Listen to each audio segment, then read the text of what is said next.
el Espíritu Santo y la iglesia. Apocalipsis 22, 17. Leemos todos juntos la palabra de Dios. Dice: y el Espíritu y la esposa dicen ven, y el que oye diga ven, y el que tiene sed venga, y el que quiera tome del agua de la vida gratuitamente. Amén. Mucho se ha hablado de la comisión que tiene la iglesia y del ministerio del Espíritu Santo. Como ambos, el Espíritu Santo como administrador de la salvación de este mundo, y la iglesia como portavoz del evangelio de salvación para las personas que quieran escuchar.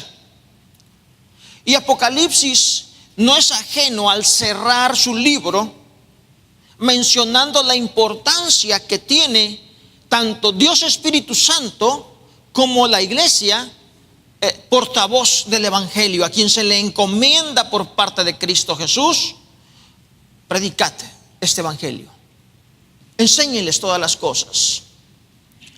El libro de Apocalipsis cierra su libro, cierra sus páginas, concluye su mensaje, pero no sin antes recordarnos de estos dos importantes voces de salvación, de estos dos importantes trabajos llevados a cabo en el mundo por Dios Espíritu Santo, porque Cristo dijo: me voy, pero enviará el Espíritu, amén, que viene y procede del Padre. Si yo no me voy, Él no viene. Entonces es importante para nosotros reconocer el trabajo del Espíritu Santo en estos momentos en nuestra iglesia local y en las iglesias diferentes de diferentes localidades, y que son iglesias de Cristo Jesús. Amén. Comienza el Espíritu Santo mencionando en el libro de Apocalipsis, diciendo: escribe a la iglesia en Filadelfia, escribe a la iglesia en Tiatira, escribe a la iglesia en Laodicea. Amados hermanos, la gran importancia de reconocer la labor que tenemos como iglesia de Cristo, la gran importancia que requiere que usted reconozca ser iglesia de Cristo y no la iglesia apóstata, o la iglesia que simplemente lleva el nombre de Cristo, como permíteme llevar tu nombre, pero yo voy a comer mi propia comida, yo voy a vestir mi propio ropaje. No se trata de esto. Como iglesia de Cristo tenemos que entender que somos un grupo de personas, una asamblea de Dios, una reunión de Dios, que debe vestir el ropaje que Dios nos da, que debe comer la comida que Dios nos da. Amén. Es importante para nosotros. Si somos esta iglesia verdadera de Cristo, entonces debemos reconocer nuestra misión, nuestro trabajo, y no pasar inadvertida esa responsabilidad que tenemos nuestra. Más aparte, reconocer dónde trabaja el Espíritu Santo, el área que el Espíritu Santo labora en las vidas de todos nosotros también como seres humanos. Esto es lo que hoy estaremos viendo en este mensaje de Apocalipsis a las iglesias. Y comenzaremos hablando de estos dos voceros, de parte de Dios, Dios mismo, Espíritu Santo e iglesia. Dice: el Espíritu y la esposa dicen ven. Menciona a dos voceros que hacen un llamado a la conciencia, un llamado a las personas que decimos querer vivir bien, que decimos querer tener un matrimonio de verdad como corresponde, de que decimos querer tener una familia con la protección de vida, con la dirección correcta. Todos nosotros los adultos reconocemos lo difícil que fue nuestra niñez. No importa si usted se crió en la iglesia o se crió fuera de la iglesia. No importa si en su casa le enseñaban de las cosas de Dios o no. Todos en nuestra niñez pasamos situaciones difíciles, peligros de todo ámbito, en todos los sentidos. Nuestra juventud igual. Y por eso es que en nosotros hay ese deseo ferviente de poder ayudar a nuestros hijos para que de alguna manera estén preparados y sepan de todos los peligros que hay alrededor de este mundo. Pero estamos conscientes que muchas de estas cosas no podríamos lograrlas si no fuera por la directa intervención divina en las vidas de cada uno de nosotros. Es importante por ello que nosotros como personas, si queremos realmente vivir una vida correcta, una vida de bendición, y que nuestros hijos también la vivan, reconocemos dos trabajos importantes en este mundo para poder lograr el mensaje de las buenas nuevas, o poder lograr que el mensaje de las buenas nuevas sea efectivo en la vida de nuestros hijos como también en la nuestra.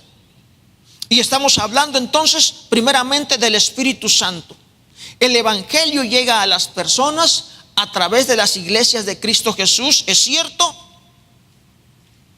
pero también es a través del Espíritu Santo.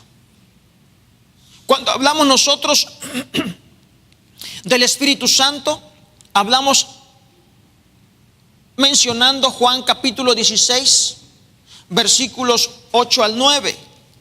Juan 16, 8 al 9, dice la palabra de Dios: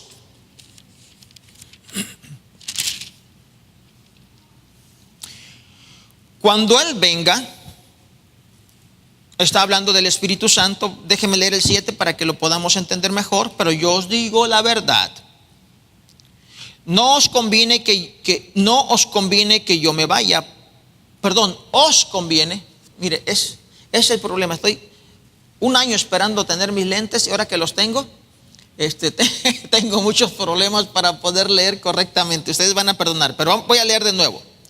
Pero yo os digo la verdad, os conviene que yo me vaya, porque si no me fuera, el Consolador no vendría a vosotros, mas si me fuere, os lo enviaré. Y cuando Él venga, convencerá al mundo de pecado, de justicia y de juicio. De pecado por cuanto no creen en mí. Cristo Jesús menciona que el Espíritu Santo convencería a las personas de pecado. No es mi trabajo convencerlos a ustedes. Cuando hablo la palabra de Dios, no es mi trabajo que usted convenza a las personas de que el pecado que están cometiendo les va a llevar a condenación. Nuestro trabajo es de una manera lo más clara posible, que eso es lo que yo trato de hacer en mis mensajes, ser claro lo más posible. A veces no me es fácil, pero procuro, esa es mi meta. Procuro ser lo más claro posible en presentarles a ustedes la palabra de Dios de una manera sencilla, para que se pueda asimilar y ustedes después tengan la posibilidad de poder analizar todo lo que escucharon y poner todas las cosas en su lugar.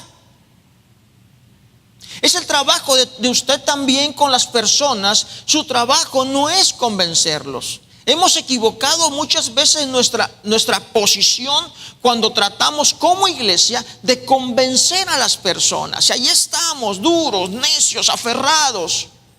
No es nuestro trabajo. Nuestro trabajo es presentar lo más posible, claro, entendible, algo comprensible, sencillo, lo que Dios presenta, lo que Dios trae.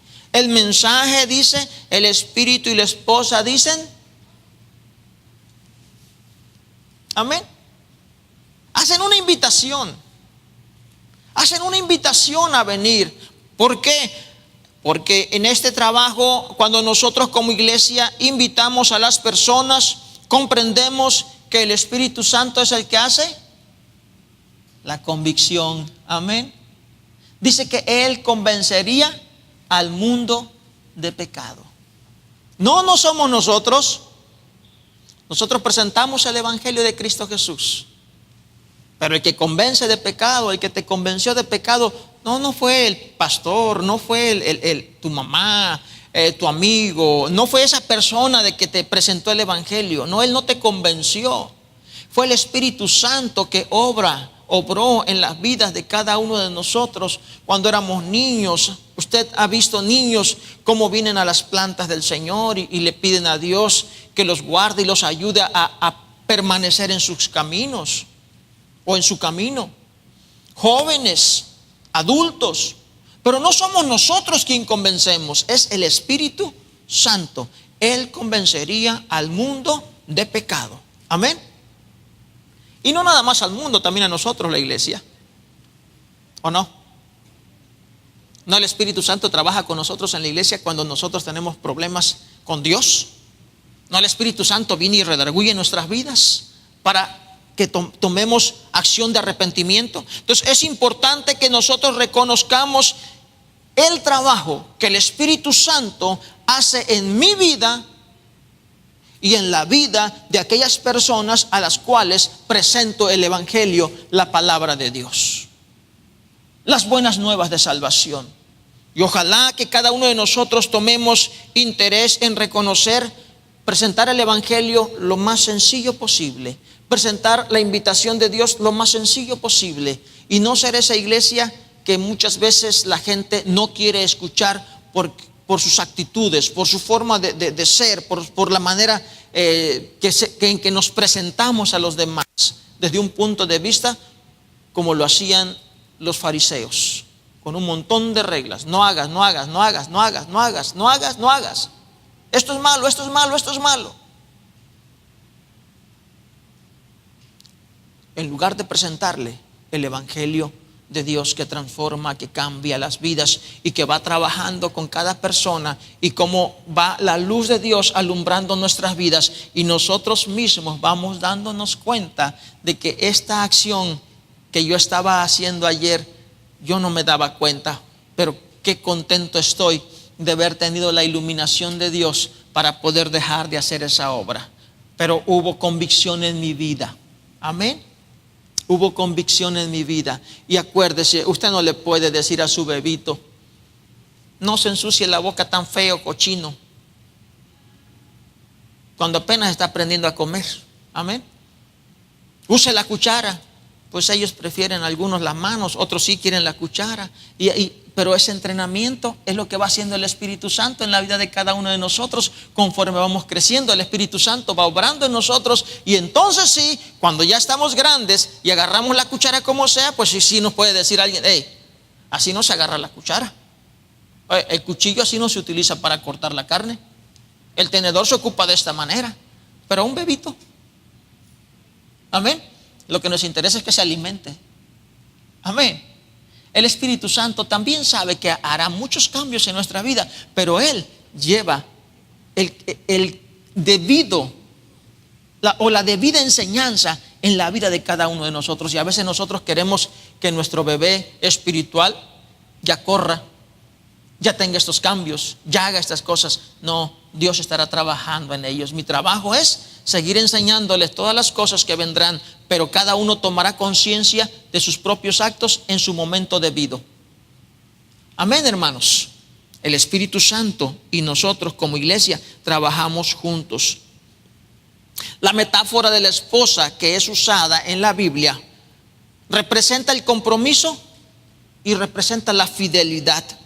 De ninguna manera se debe de intentar desposar a Cristo y a la iglesia tomando un punto de referencia como el matrimonio para querer humanizar el concepto. Cuando nosotros hablamos de esposa, a nuestra mente, ¿qué viene?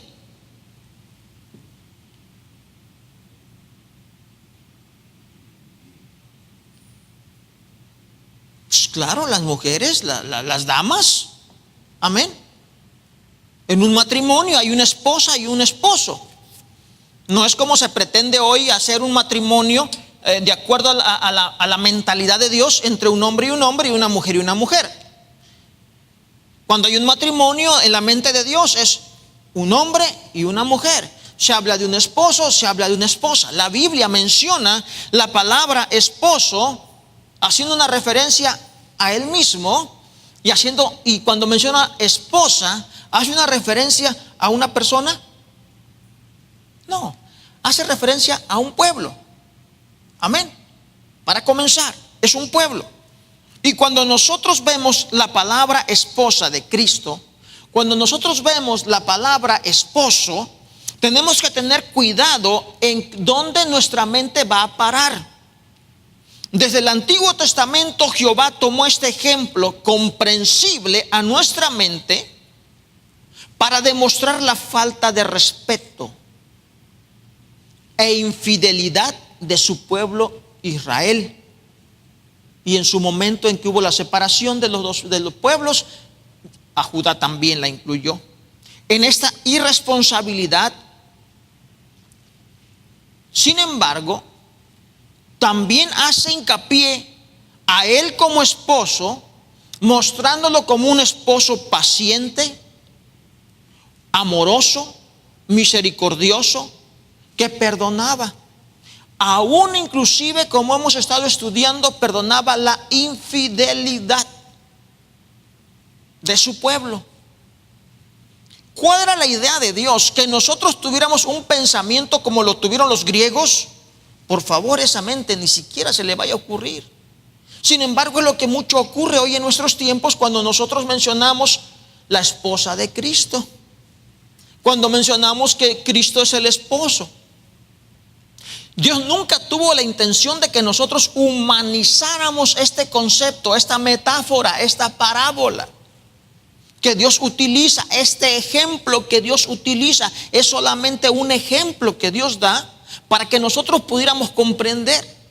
Cuando Él usó en el Antiguo Testamento la palabra yo soy el esposo, la intención de Él no era que humanizáramos nosotros este concepto, sino que solamente como humanos comprendiéramos la relación de pareja, pero solamente en el aspecto del dolor, en el aspecto de la infidelidad, en el aspecto de la tolerancia, en el aspecto del respeto que hay, en el dolor en cuanto a cómo las lastimaduras afectan la buena relación en un matrimonio. Pero Dios nunca quiso enseñar que esta parábola fuera algo más. Hoy hemos escuchado personas que dicen: mi marido es Dios, porque son viudas, porque son solteras. Mi esposo es Dios. Y ahí es donde debemos tener cuidado, donde estoy hablando yo, que se empieza a humanizar el concepto de matrimonio, cuando Dios está hablando de un aspecto muy diferente. Cuando dice la Biblia que así como el gozo del esposo con la esposa, parece que es Miqueas, donde dice: se gozará contigo el Dios tuyo. ¿A qué se está refiriendo cuando está hablando de ese gozo, de esa alegría de entre un joven y una joven que se van a desposar o que están desposándose? ¿A toda la relación de pareja? No, simplemente para que la persona sepa, Dios está hablando de la alegría, del gozo, de la felicidad que Él trae dentro de toda nuestro mundo de destrucción que hay, de la infidelidad, de la infelicidad que hay en el mundo. No tomemos un ejemplo que Dios da como punto de referencia para quererle sacar todo lo relacionado al matrimonio y a la esposa. ¿Qué es lo que nosotros vemos en el libro de Apocalipsis cuando Dios menciona a la esposa? Capítulo 23, 22, que 23, ya no hay 23. Capítulo 22, capítulo 21. ¿A quién presenta como la esposa? ¿No es una gran ciudad? La cual menciona con unos muros y menciona que tiene las puertas de joyas preciosas como perlas, y sus bases y sus castillos y todo. Habla de una ciudad. Él dice: esta es la esposa. ¿Y qué es lo que vio? A la nueva Jerusalén bajando del cielo. O sea, ¿qué quiere decir? Que Cristo se iba a casar con unos muros, con una ciudad, o que Cristo se iba a casar con la gente que estaba adentro. Ya he hablado de la esposa en otro momento. Hay un tema ahí en Apocalipsis para que lo analicemos. Creo que ese no se grabó, lo anduve buscando, creo que ese no lo grabamos, lo perdimos, ese mensaje sobre lo que es la iglesia esposa. De ninguna manera se debe de tomar la esposa y las bodas como un ejemplo de lo que va a acontecer en el cielo a modo humano. Porque cuando se nos habla de las bodas del Cordero, ¿de qué podemos pensar nosotros? Donde se nos habla que su vestidura es blanca, ¿qué pensamos? ¿En una de las bodas que nosotros tenemos aquí en la tierra? Que va a entrar a la iglesia vestida de blanco con su, ¿cómo se dice? Con su velo, bien ataviada, y luego el esposo, Cristo Jesús, esperándola. ¿Estamos pensando en eso? No pensemos, no es así. Es un ejemplo solamente que Dios da para que podamos nosotros comprender en cuanto al gozo, en cuanto a que ahora lloras, ahora tenemos enfermedades, ahora tenemos sufrimientos, ahora tenemos pérdidas, pero dice la palabra de Dios que allá ni más llanto, ni más tristeza, ni más dolor. Como en los momentos de una boda, alegres, todos contentos, con esperanzas nuevas. Entonces es importante que nosotros sepamos cuidar nuestra traducción y nuestro entendimiento cuando Dios menciona un esposo, una esposa. Amén. Él dijo que era la esposa de la iglesia en Israel. Y le dijo, vuelve a mí. Aunque había fornicado, dice, con todos los ídolos.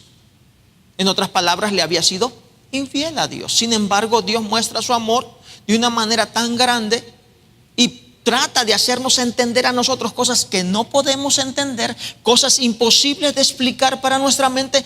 Dios en su sabiduría utiliza el matrimonio para hacernos comprender a nosotros la importancia que es en la fidelidad.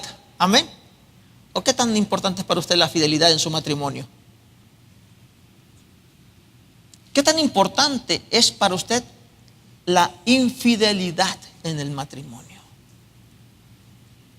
¿Qué tan doloroso es para usted una reacción infiel de uno de sus seres, de su ser amado? ¿Qué tanto duele? Bueno, al hombre le duele más que a la mujer, ¿verdad? ¿No, hermanas? ¿No nos dolerá más a nosotros que a ustedes? ¿O le dolerá más a la mujer la infidelidad que al hombre? El hombre, si la mujer le es infiel, pues le duele menos. No, ¿verdad que no? No. Esa es la intención de Dios, hermanos. No es que nuestra mente vuele a decir, no, pues ahora mi marido es Dios, nosotros somos la esposa y vamos a entrar de blanco. No, hermanos. La idea de Dios al hablarnos del matrimonio y de las bodas del Cordero y todo eso, no es en la mentalidad, no es en nuestra base humana que le demos el significado de todas las cosas. Es solamente lo que Dios quiere explicar. ¿Para qué Dios utiliza esta parábola? ¿Para qué utiliza esta metáfora de hablar de un esposo, de una esposa, de un matrimonio, de bodas del Cordero o bodas en el cielo?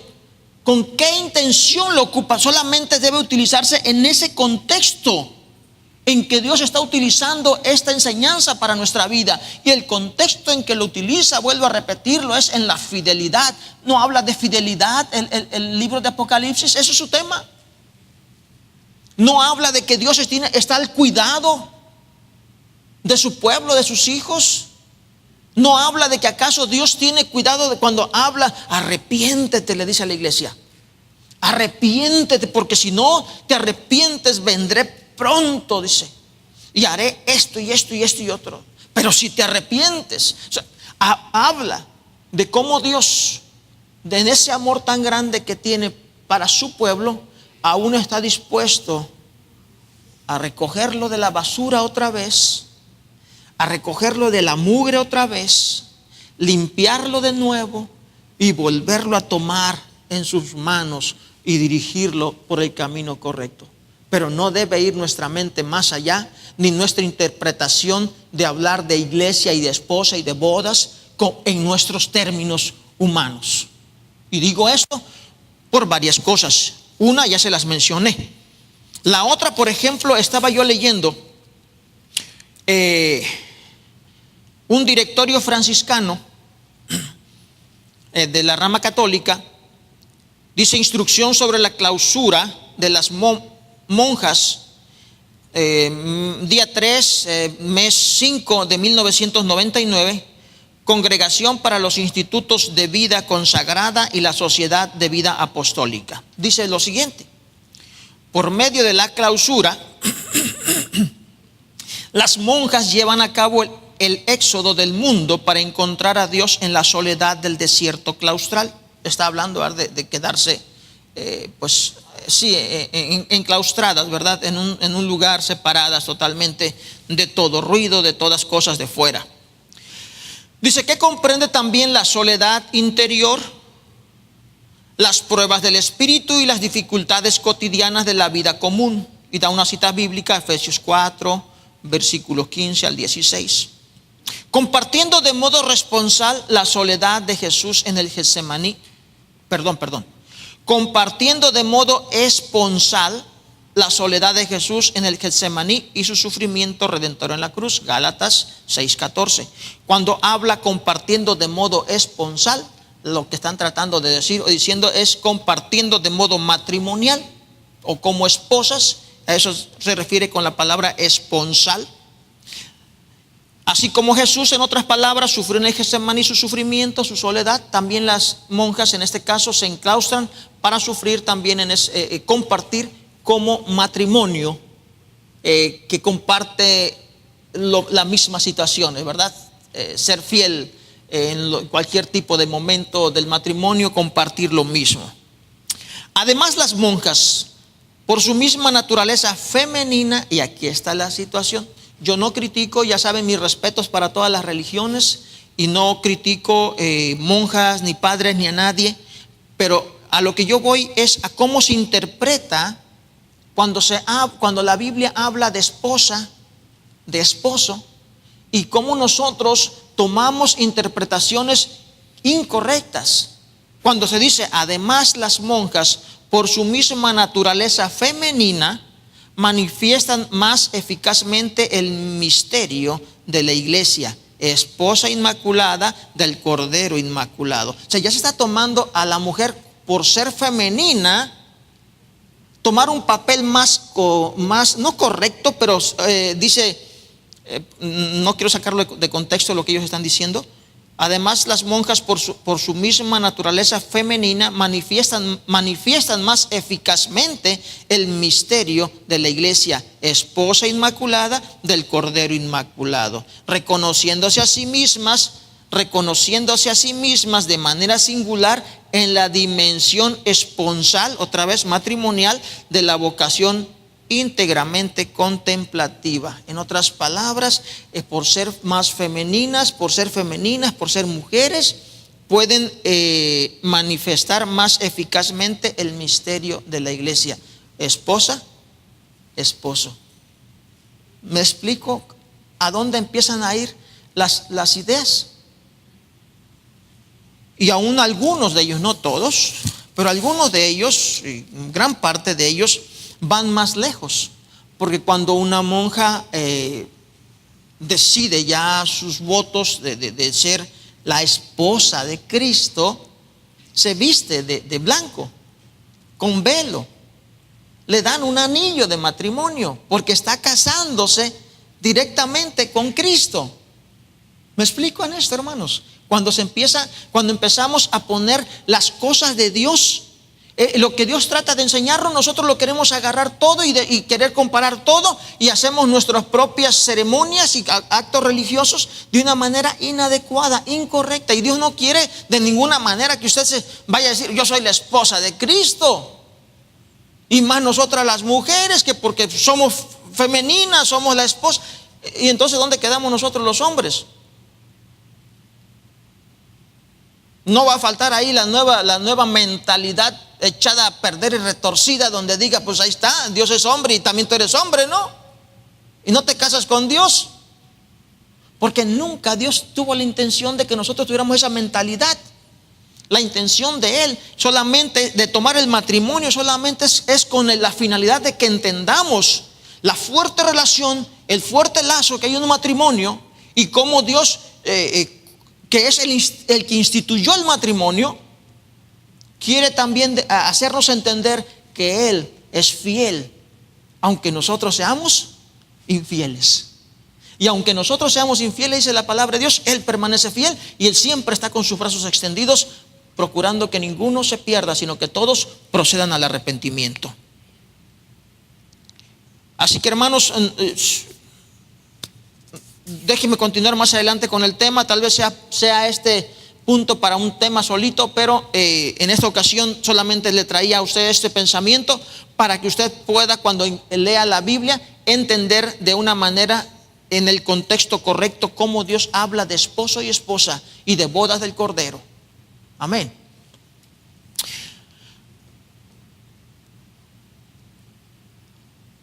El mensaje de salvación es una invitación. Cuando Él dice, el espíritu y la esposa dicen, ven. La invitación es ven. Dios no vende nada. Dios solamente ofrece la oportunidad de reconciliación con Él. Y esto es importante, que nosotros reconozcamos que una verdadera iglesia de Dios no está para estar vendiendo nada. Amén. Cuando una iglesia de Dios empieza a traer que aceititos de no sé dónde, del Monte de los Olivos y tierrita de la Tierra Santa de Israel, y que cartas escritas para que me paguen un viaje para que yo vaya a Israel, y a ver cuándo me pagan uno, por favor, para que yo vaya a Israel. Y la única manera que voy a hacer para convencerlos a ustedes para que me paguen un viaje a Israel va a ser pues que me den cartas de sus necesidades, y yo las voy a llevar a Israel y allá las quemo todas. Y Dios le va a contestar. Hermanos, todas estas mentiras no son la manera de cómo se debe presentar el evangelio de Cristo Jesús.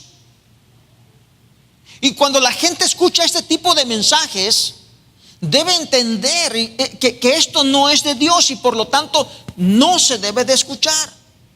La palabra de Dios nos menciona que el Espíritu y la iglesia dicen, ven.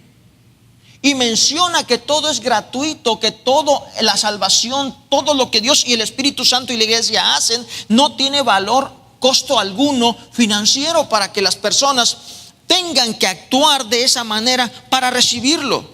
El evangelio es una invitación de Dios donde se requiere la disposición del que oye.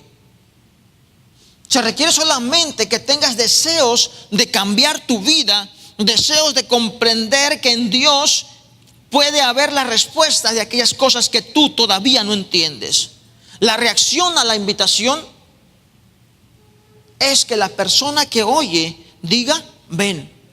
Dice la palabra de Dios, y el que oye diga, ven. Los que atienden el llamado a ser parte de estar en la ciudad de Dios, los que quieran estar en la ciudad de Dios, que ya mencionamos el tema pasados, donde se vive bajo normas, se vive bajo libertad pero no libertinaje, se vive personas que quieran realmente vivir bien. Si usted es una de esas personas, usted puede con alegría también invitar a otros. El que oiga diga, ven. Solamente invite a otros, pero no les dé palos. No los lastime intentándolos meterlos a la iglesia, menos, hermanos, al reino de los cielos. Solamente diga, ven. Ellos se darán cuenta de tu testimonio, ellos se darán cuenta de tu vida, ellos dan cuenta de todo lo que tú haces. Y si tú lo que haces no los motiva, pues no esperes que escuchen tu palabra y tu invitación, ven. Tenemos que perder un amigo, tenemos que perder un familiar. Usted tiene que perder a alguien que usted ama mucho para echarlo de menos.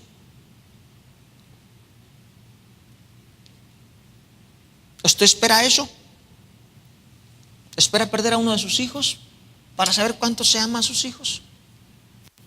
¿Espera perder a su esposo para ponerse a llorar por él. Sí, porque cuando se muera ese latoso, yo le aseguro que va a estar la lloradera. ¿Y ya para qué? Y si quiere se lo recuerdo el día de que lo esté enterrando al esposo yo, y le recuerdo para que llora, no llore. Si usted estaba dando tanta, no decía que el latoso que ahora se moría, pero no le voy a decir eso, porque pues más la hago hace llorar.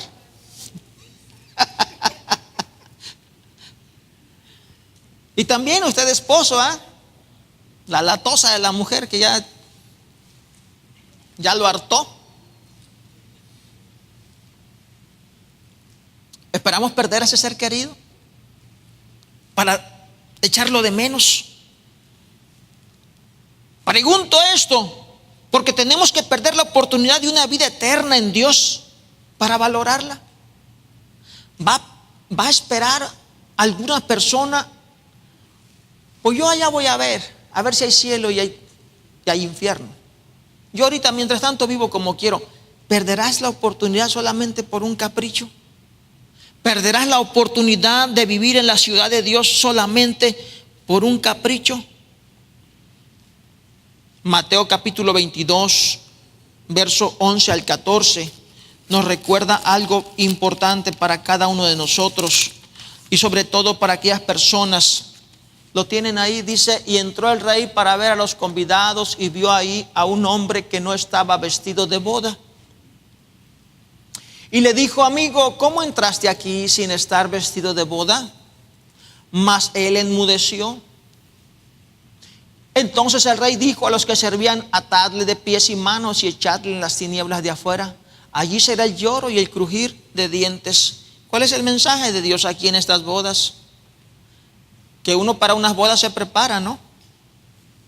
No se va uno todo lleno de lodo y de sudor y tierra, y porque trabajas de mecánico vas con grasa, y porque trabajas de cocinero vas con salsas por todos lados, y porque haces construcciones vas lleno de lodacera, y pues vienes a la boda. Se espera que por lo menos lleguemos a casa, nos lavemos, nos cambiemos, nos pongamos lo mejorcito que tengamos y vayamos a la boda, ¿o no? El mensaje ahí es este: hey, tú vienes a algo importante, se te ha invitado a algo importante. ¿Por qué no vienes vestido de bodas? Y por lo tanto, como tu vestidura no es la que Apocalipsis nos invita, ¿cuál es la vestidura que Dios espera que cada uno de nosotros tengamos? ¿No la blanca? ¿Qué es qué? La justificación.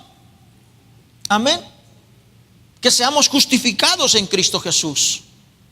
Entonces espera que vayas vestidos para las bodas. Y dice: hey, ¿qué pasó con tu vestidura? Agárrenlo y échenlo a la tiniebla de afuera. Allí será el lloro y el crujir de dientes. La pregunta es: ¿esperas tú perder algo tan precioso para después lamentarte? Algunas personas, si no muchas, van a tener que pasar por ese grandísimo dolor de perder, amados hermanos, esa hermosa oportunidad de vivir una vida de gozo, de alegría eternamente con Dios. Eso significan las bodas. Tiempo de alegría, tiempo de gozo, de regocijo, porque ya no habrá más llanto ni más dolor, pero no para las personas que van a perder o esperan perder las cosas para después lamentarse. Mucha gente se va a lamentar y estarán, dice ahí, en ese lugar de tinieblas, en lloro y en crujir de dientes. Hay una invitación todavía presente para cada uno de nosotros, para los que ya la recibimos, a permanecer fieles. Hermanos, hermanas, luchemos. Luchemos, porque este mundo, su dinero, su fama, todo se queda. No nos llevamos absolutamente nada a la tumba, nada. Todo se va a quedar.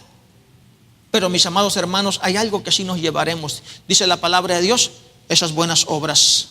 Y sobre todo, la más maravillosa, aquella que tuviste de accionar a ir a Cristo Jesús para que perdone tus pecados. Pero de ti depende, de nadie más, solamente de ti, exclusivamente, aceptar esa invitación de la iglesia y del Espíritu Santo. Ven, ven. ¿Quiénes reaccionan positivamente a la invitación? La iglesia es clara: el que tiene, la palabra de Dios es clara. Dice que el que tiene sed, el espíritu y la esposa dicen, ven. Y el que oye diga, ven. Y el que tiene sed, venga. Se necesita tener sed. Y el que quiera, tome del agua de vida por una manda, por una promesa. ¿Por qué? Por cierta cantidad de dinero, gratuitamente. La palabra de Dios no se vende. La palabra de Dios, vuelvo a confirmarlo, es gratuita. El que tiene sed es la imagen de una persona que encuentra lo que realmente está necesitando. Invítele a alguien agua cuando no tiene sed. Hermano, no, espérame, no. Pero invítale agua cuando estás sediento. Hasta los ojitos cierra uno. Ah, qué rico. Te cae bien. Dice la palabra de Dios, el que tiene sed, venga. El que necesite de Dios, el que necesite los consejos de la palabra de Dios, venga. Pero si alguien dice, no, yo no lo necesito, yo vivo bien, adelante. El que sea injusto, sigue injusto todavía. Pero como iglesia yo no me voy a pelear con él. Como hijo de Dios yo no me voy a pelear con nadie. Yo esperaré el momento de que tenga sed. Y en ese momento no le voy a decir, no, ahora no. Ahora ve y busca por otro lado. No, en ese momento le voy a decir, como de que no, mira, aquí está el agua de vida, Cristo Jesús. Amén. Y siempre con una sonrisa, siempre con alegría, siempre con ese gozo de decir, te estaba esperando, como el padre al hijo pródigo, ¿verdad? Lo estaba esperando. El que quiera, tome del agua de vida gratuitamente. El regalo de vida eterna no lo niega Dios a ninguno. A ninguno que le dé importancia a la salvación eterna de su vida. ¿Te importa tu vida eterna? Si te importa, Dios no niega nunca nada. Entonces, los diezmos, las ofrendas, ¿dónde entran? Entonces, las mandas, las promesas que algunos impulsan para recibir algo de Dios, ¿dónde entran?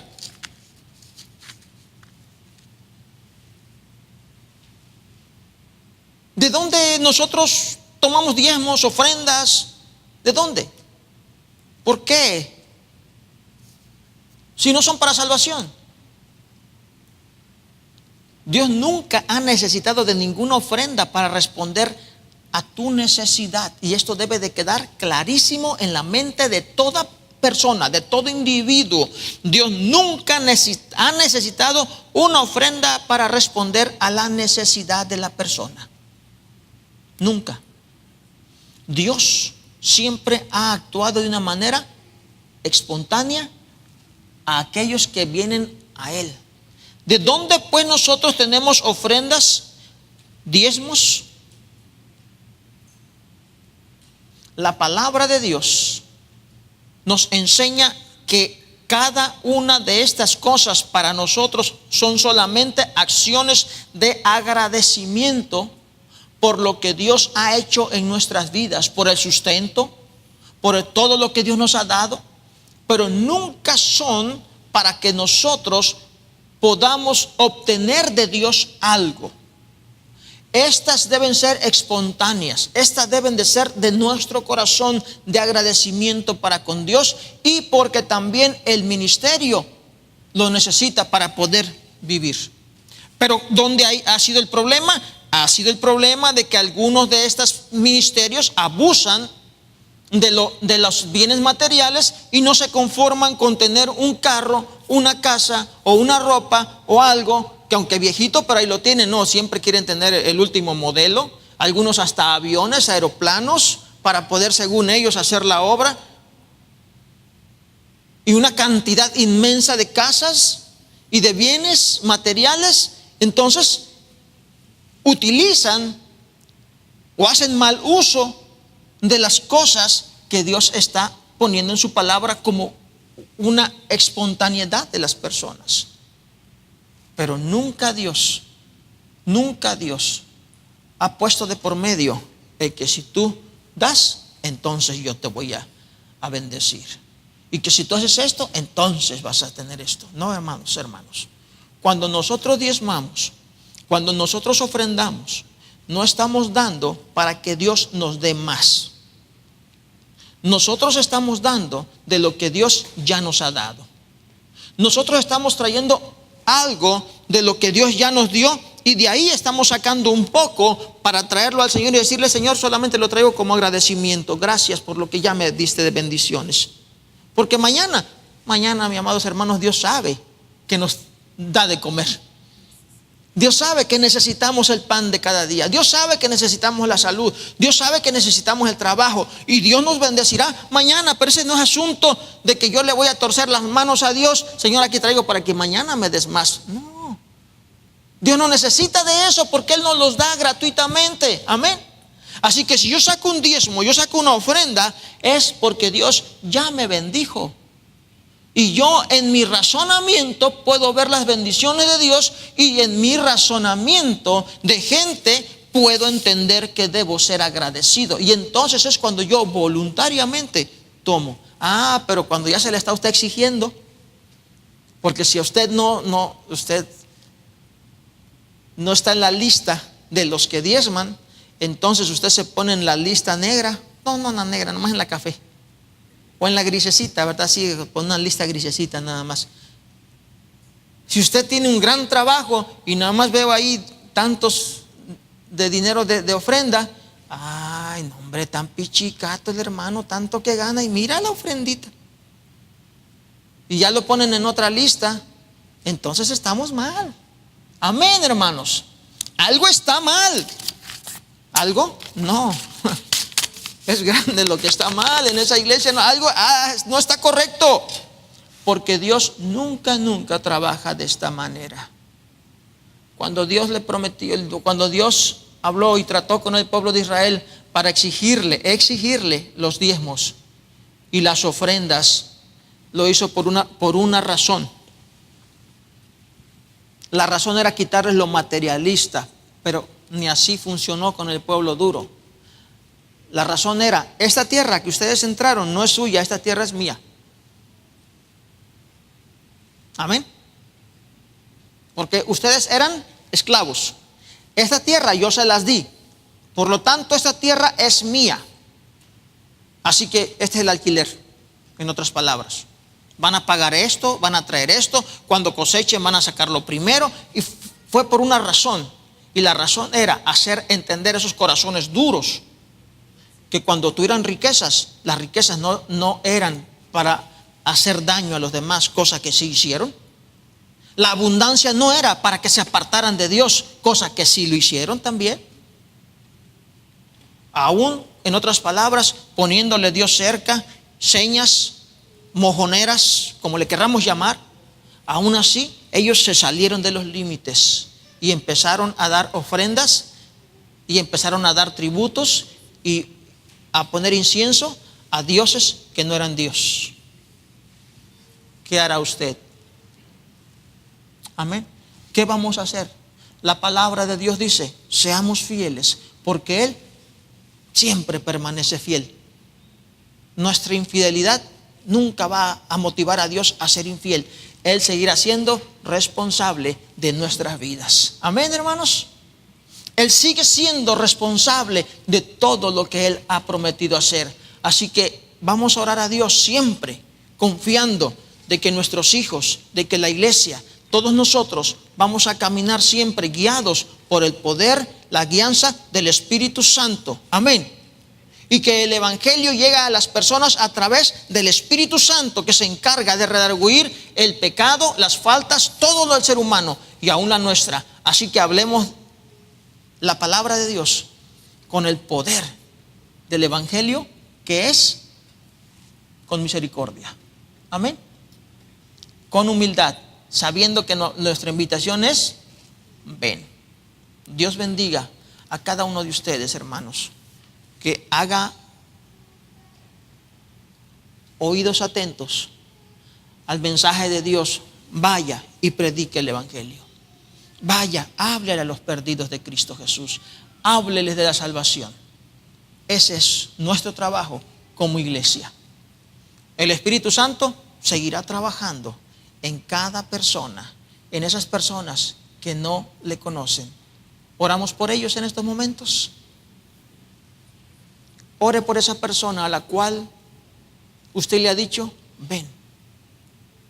Padre, te damos gracias por el poder del Evangelio que ha transformado nuestras vidas, Señor, y le ha dado un sentido correcto a nuestro vivir.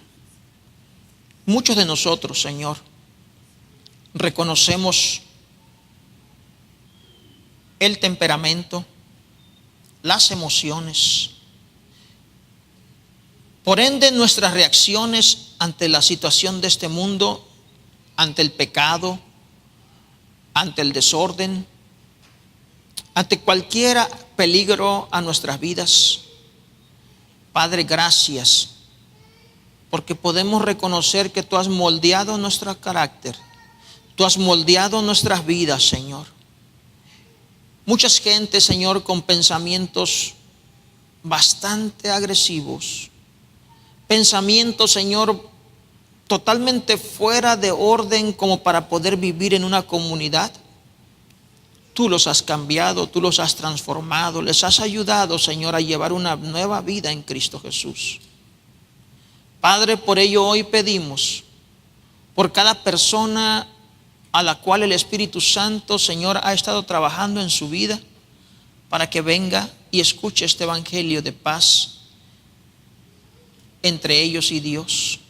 Este evangelio de oportunidad de vida eterna y de poder entrar en la ciudad de Dios apropiadamente vestido, no con pecado, no con ira, no con odios, sino con la vestidura que tú nos das a cada uno, Señor. Gracias por la oportunidad que nos concedes de poder seguir trabajando, Señor Dios, en la limpieza en nuestra vestidura. Reconocemos que muchas veces, Señor Dios, hemos ensuciado nuestros vestidos, pero gracias por poner en nosotros siempre el cuidado, Señor, de mantenernos cerca de tu palabra, la cual tu palabra nos enseña que es agua que limpia, purifica todas esas acciones cuando nosotros, Señor, venimos y arrepentidos, Señor Dios, caminamos para no repetir otra vez esa acción incorrecta. Gracias por todas esas oportunidades que tú nos das. Gracias, Señor, porque lograremos un día entrar a esas bodas adecuadamente vestido, Padre. Entrar, Señor Dios, a esa ciudad especial que tú tienes para tus hijos de una manera correcta, por la puerta, Señor, y correctamente vestidos. Padre, gracias por la oportunidad de vestirnos de tu paz, de tu justificación, de la salvación, de la santidad. En el nombre de Jesús te ponemos en tus manos a nuestros hijos, nuestro hogar, la familia, Señor. Ayúdanos a que tu palabra reine en nuestro hogar, Señor. A ti la gloria, la honra por los siglos de los siglos. Amén. Gracias, Señor. Hermanos, Dios me los bendiga mucho. Dios quiera que no pierda nunca su ánimo de orar por usted y por su familia. Dios nos va a ayudar a seguir adelante. Dios va a guiar la vida de nuestros hijos, porque el Espíritu Santo redarguye de pecado. Amén. Yo les pido en estos momentos que recibamos a nuestro hermano Walter para que juntos